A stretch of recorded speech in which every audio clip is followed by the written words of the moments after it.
আমি বলছি আমার উত্তরটা তো দিতে। কোন জায়গায় কি বলতে জানি যাই কাছে না কি লেগে বলে জানি যাই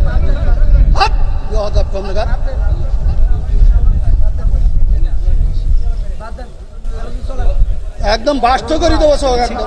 আগামীতে আবারও দেখা হওয়ার প্রত্যাশা নিয়ে আজকের মতো এখানেই। আমার কথার মধ্যে যদি ভুল থাকে সেটা আমার অজ্ঞতা, আমার মূর্খতা, আমার ব্যর্থতা, আল্লাহ যেন আমাকে ক্ষমা করেন। ভালো যদি কিছু বলে থাকি সেটা আল্লাহ রাব্বুল আলামিন তৌফিক দিয়েছেন, শুকরিয়া তার। আর আমার চেয়ারম্যান সাহেবের মনে হয় ছোটখাটো প্রশ্ন আছে। একটা প্রশ্নের উত্তর দেন।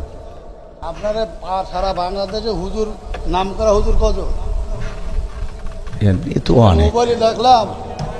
মোবাইলে দেখলাম যে 5 জনের 5 রকম মত এই নামাজে।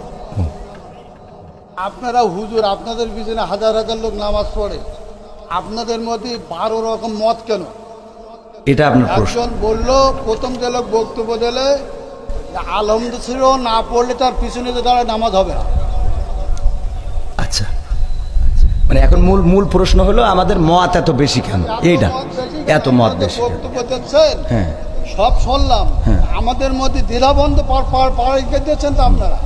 আমরা একজন বললো যে নামাজ হবে না, আচ্ছা আদৌ হবে না, আচ্ছা তিনি খুব নাম করা হুজুর, 5 জনের মধ্যে তিনি প্রথম। আচ্ছা। 2 জন বললো আদৌ নামাজ হবে না।